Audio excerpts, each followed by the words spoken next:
জান্নাত পাওয়ার 5টি সহজ কাজ। যেগুলো আমরা প্রতিদিন করতে পারি। জান্নাতের গুরুত্ব।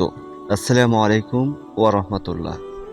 জান্নাত চির শান্তির একটি জায়গা, যেখানে না আছে কষ্ট, না দুঃখ। আল্লাহ কোরআনে বলেন, তোমরা নিজেদের ও তোমাদের পরিবারকে আগুন থেকে রক্ষা করো। রসুল সাল্লাল্লাহু আলাইহি সাল্লাম বলেন, জান্নাত এক বিগত দূরত্বও যদি কেউ লাভ করে সে সফল। আমরা অনেকেই ভাবি জান্নাত পাওয়ার জন্য হয়তো কঠিন কিছু করতে হবে, কিন্তু না, আল্লাহ তার রহমতের অনেক সহজ কাজের মাধ্যমেও জান্নাত দান করেন। আজকে আপনি জানবেন এমন 5টি কাজ যেগুলো প্রতিদিন নিয়মিত করলেই ইনশাআল্লাহ আপনি জান্নাতের অধিকারী হতে পারেন। প্রথম কাজ, জিকির ও তাসবিহ। হাদিসে এসেছে, তোমার জিহ্বা যেন সর্বদা আল্লাহ জিকিরে ভিজে থাকে। জিকিরের নমুনা সবচেয়ে বেশি ফজিলতপূর্ণ। সুবহান আল্লাহ 33 বার, আলহামদুলিল্লাহ 33 বার, আল্লাহু আকবার 34 বার। দৈনিক রুটিন, সকালবেলা বিছানা থেকে উঠে তাসবিহ, উজু করার পর, কাজের ফাঁকে, গাড়িতে হাঁটতে হাঁটতে বা রান্নাঘরে কাজের সময়ও বলা যায়। একজন রিক্সা চালক রিক্সা চালাতে চালাতে মনে মনে বলে চলেছে, সুবহান আল্লাহ, আলহামদুলিল্লাহ। হয়তো তার এই কথাগুলোই তার মাফের জন্য জান্নাত ওসিলা হবে। দ্বিতীয় কাজ, 5 ওয়াক্ত নামাজ নিয়মিত আদায়। নামাজ জান্নাতের চাবি। রসুল সাল্লাল্লাহু আলাইহি সাল্লাম বলেছেন, যে ব্যক্তি 5 ওয়াক্ত নামাজ আদায় করে আল্লাহ তার জন্য জান্নাত ওয়াজিব করে দেন।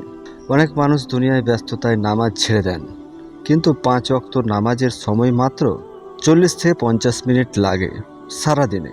এই অল্প সময়ের বিনিময়ে চিরন্তর জান্নাত। তৃতীয় কাজ, দান সাদকা। কোরআনে বলা হয়েছে, যারা দান করে রাত্রে ও দিনে, গোপনে ও প্রকাশ্যে, তাদের জন্য রয়েছে জান্নাত। হাদিসে বলা হয়েছে, দান আগুন নিভিয়ে দেয়, যেমন পানি আগুন নিভিয়ে দেয়। কিভাবে ছোট্ট ছোট্ট জানেও জান্নাত অর্জন করা যায়। 5 টাকা করে প্রতিদিন কাউকে দান করুন। ফকিরকে এক বেলার খাবার খাওয়ান।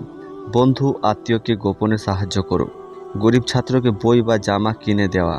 একটি উদাহরণ। এক বৃদ্ধ মসজিদের দান বক্সে প্রতিদিন মাত্র 2 টাকা ফেলেন।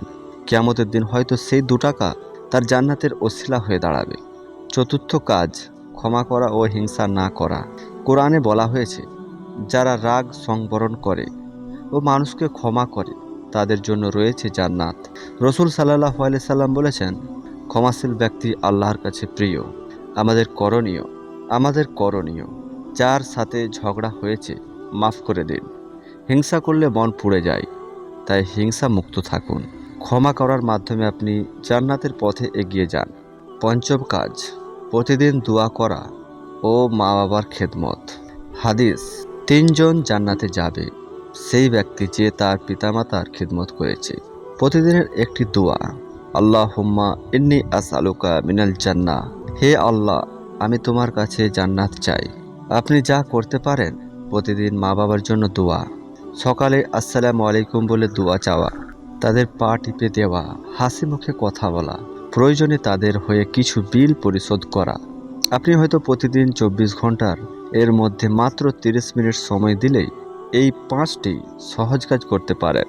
1 জিকির, 2 নামাজ, 3 দান, 4 ক্ষমা ও ভালোবাসা, 5 মা বাবা ও দোয়া।